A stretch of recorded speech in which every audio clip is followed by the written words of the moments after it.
je suis Pierre-Marie et j'ai été agriculteur bio pendant 15 ans, de 1995 à 2010. J'étais éleveur de chèvres, j'ai fait aussi du fromage de vache avec le lait d'un collègue qui était en bio. Et puis voilà, j'ai fait aussi des poules pondeuses. Et donc, durant toutes ces années, j'ai pu observer, mais surtout en particulier mes chèvres, et il m'est arrivé plein d'aventures. Et j'aurais aimé vous faire part justement de ces choses que j'ai vécues qui sont vraiment particulières, je trouve, avec les chèvres, le rapport entre l'homme et l'animal est parfois assez extraordinaire. Et puis on peut aussi voir des choses tout à fait singulières avec les animaux. Lorsqu'on les fréquente tous les jours, comme je le faisais, parce que moi c'était donc le matin, ils étaient en parc, ils se gardaient toutes seules, si je puis dire, euh, parce que je faisais mon fromage et puis j'allais le vendre entre midi et deux. Je faisais des tournées dans les villages, alors, autour d'Angers, là. Donc c'était le cœur d'Anjou, le fromage. Il y a peut-être des gens qui vont le retrouver. C'était en forme de cœur. Et je passais chez le particulier une fois tous les 15 jours. Voilà, j'ai organisé des tournées. Et l'après-midi, alors là, je gardais mes chèvres, comment dire, de manière pastorale sur ma ferme, où j'avais donc des grandes prairies et puis un bois aussi. Donc voilà.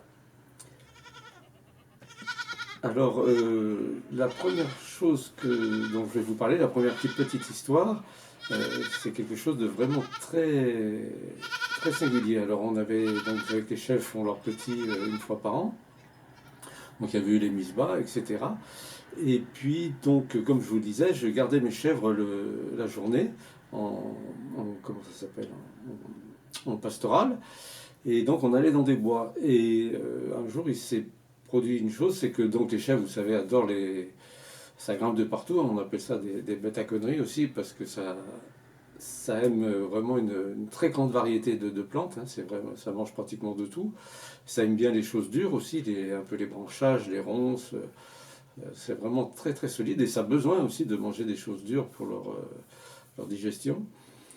Et donc une de ces chèvres était grimpée, vous savez, elles se mettent sur leurs pattes de derrière et puis elles essayent d'attraper des branches et puis des feuillages le plus haut possible. Et puis bon, il y en a une qui a glissé et puis elle s'est coincée enfin elle s'est coincée, elle s'est même cassé la patte entre deux branches, je vais enlever comme ça. Et puis avec son poids, paf, ça a cassé sa patte. Donc elle avait la patte avant, alors je crois que c'était la patte droite, donc vous avez l'articulation, et puis après donc vous avez on va dire le pied, hein, si vous voulez, mais c'est même pas turant. Et c'était cassé à ce niveau-là. Et alors ça bougeait vraiment, hein, c'est impressionnant. Et à l'époque, donc j'avais observé, puis on m'avait aussi conseillé, certains anciens agriculteurs m'avaient dit, bah, des fois, si tu fais rien, ça se ressoude parfaitement, quoi. Tu n'as même pas besoin de mettre d'attelle, ni rien du tout. La bête, elles ne sont pas comme les humains, elles ne vont pas aller faire le ménage une fois qu'elles ont un bout de plâtre. Donc, ben, je n'avais pas touché. Alors, effectivement, le premier jour, ça bouge, le deuxième, beaucoup moins.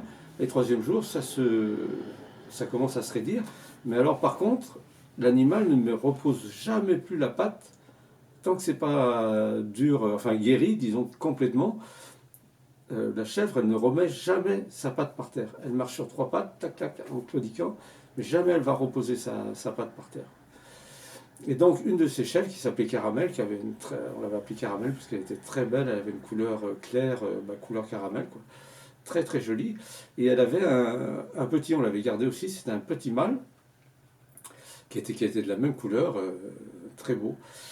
Et donc, sa mère se casse la patte et donc elle marche en claudiquant comme ça. Et puis alors donc le premier jour elle était restée à la ferme et puis à l'étable.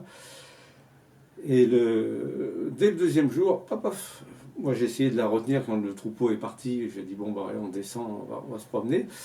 Je voulais l'empêcher de passer. Non, paf, elle a forcé le passage. Elle voulait absolument y aller. Donc je dis bah vas-y donc. Et elle était avec son petit parce que bon à l'époque moi les chèvres qui faisaient soit deux petites femelles soit un mâle que je souhaitais garder, elles élevaient leurs petits naturellement, quoi. Hein, les deux, par exemple, quand il y avait deux petites femelles, c'est la mère qui s'en occupait, comme ça m'évitait de faire des biberons, et puis les séparer de leur mère, quoi. Voilà. Et puis là, donc, Caramel avait fait un petit mâle qu'on voulait garder parce qu'il était très beau. Et ce petit mâle, donc, un jour ou deux après qu'on soit reparti au pré avec sa mère, je me dis, bah mince, bah, le petit, pareil, il marchait avec la patte en l'air. Je me suis dit, bah lui aussi s'est cassé la patte, mais c'est pas possible. Donc, bah, je l'attrape, et puis je regarde, je tripote et tout ça. Bah non, la patte n'était pas cassée, lui il disait rien, d'ailleurs, ça lui faisait ni chaud ni froid. Et puis je le repose par terre, et il remarche, tac. Donc la mère descendait avec la patte, sa patte avant en l'air, et puis sur trois pattes, plouc, plouc, plouc. Et le petit, plouc, plouc, plouc, il faisait exactement pareil. J'ai dit, bah, c'est. Alors, 2-3 jours de suite, j'ai regardé, enfin, vous savez, entre les onglons et tout ça. Ben, il n'avait rien du tout. Alors je me suis dit, ben, c'est psychologique ou quoi en fait. Il marchait comme sa mère. Et en fait, effectivement, il n'avait rien du tout et il marchait comme sa mère. Et à peu près 4 semaines plus tard, euh, donc sa mère marchait comme ça. Et puis vraiment du jour au lendemain, elle a commencé à poser sa patte. Un jour un petit peu, tac, tac, tac. Et puis, enfin, en début d'après-midi, un peu comme ça. Et le soir, elle est arrivée en marchant normalement. Donc je l'observe, je me dis, bah, tiens, ça y est, elle marche normalement. Et puis je me dis, mais attends. Et je regarde le petit, et le petit marchait normalement. Je dis, mais c'est vraiment extraordinaire. Le petit chevreau s'est mis à marcher comme sa mère, parce qu'elle marchait, elle avait la patte cassée, la patte en l'air. Et lui, pendant 4 semaines, il a marché la patte en l'air. Et quand il a vu sa mère remarcher normalement, il s'est remis à marcher normalement. C'est génial, quand on vit des moments comme ça, on se dit, mais la nature est incroyable, quoi.